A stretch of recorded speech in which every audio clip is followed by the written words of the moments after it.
of humanity. Each has its own important part.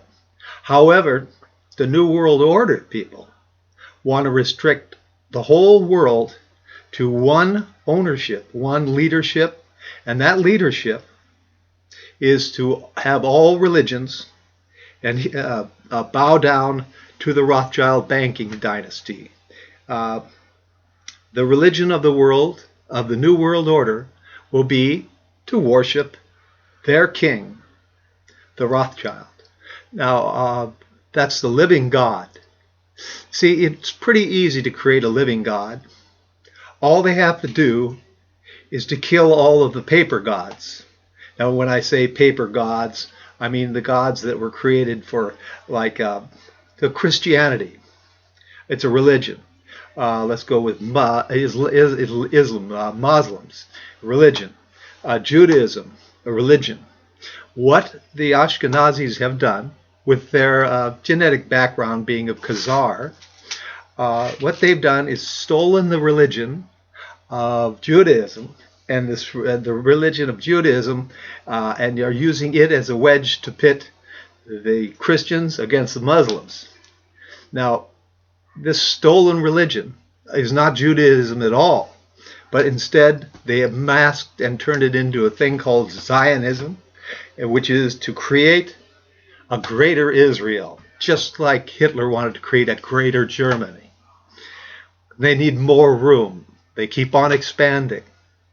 Well, this expansion is to serve for one purpose, is eventually a nuclear war will take place in Israel, and this nuclear war will fry all of the holy places that have ever existed for part of the monotheistic religions. That is, for Judaism, Christianity, and Muslims, the Islamics.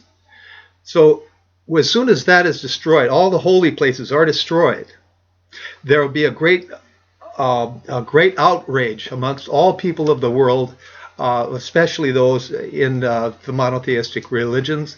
This outrage will cause them to be, first of all, be angry and then look for a solution. What do they do now? Who do they now worship? If all of these religions who said that they would last forever and said that they were the voice of God have now been turned into radioactive dust, who do they turn to for the wisdom and the power and the glory? Why, of course, there's an alternative. Why, it'll be the Rothschilds, and the living gods will prevail. Now, the Rothschilds, they're just people, but they're people who are very well connected. They're connected especially through seances, through the occult, and into other dimensions. Now, most people think of seances as finding ghosts, and oh, I want to see my dead grandmother. Oh, she says hoodoo voodoo in the glass ball. Well, this isn't a seance. A seance is getting around, making rituals, and bringing about what you of the monotheistic religions would call Satan. However, Satan isn't really a Satan. Satan is an interdimensional alien being who wants to take our earth and terraform it to their own ends.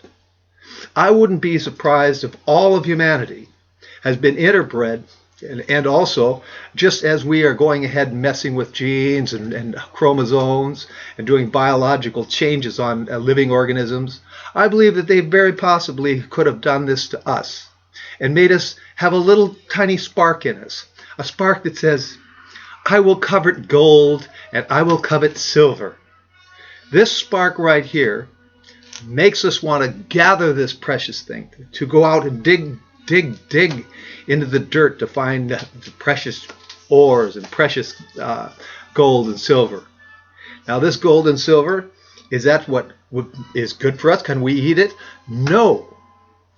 We very well, all of Earth and all humanity could be working, and the New World Order could be working so that we are just a mining colony.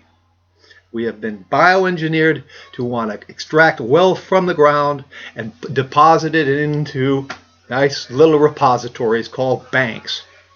Now, this is why I'm almost certain that the international bankers and the Rothschilds are in cahoots with the aliens and all the New World Order. All of our politicians, all of our industrialists are working for the end of Earth and working for the end of humanity and probably the end of all life on this planet in order to terraform it through global warming. Oh, let's put some sulfides into the air.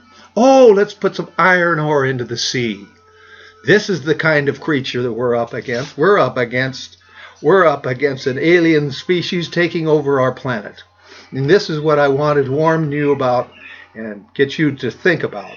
That every one of the politicians, every one of the New World Orders, every one of the Zionists from which this nightmare will spring, every one of them is guilty of crimes against the human race and all life on earth.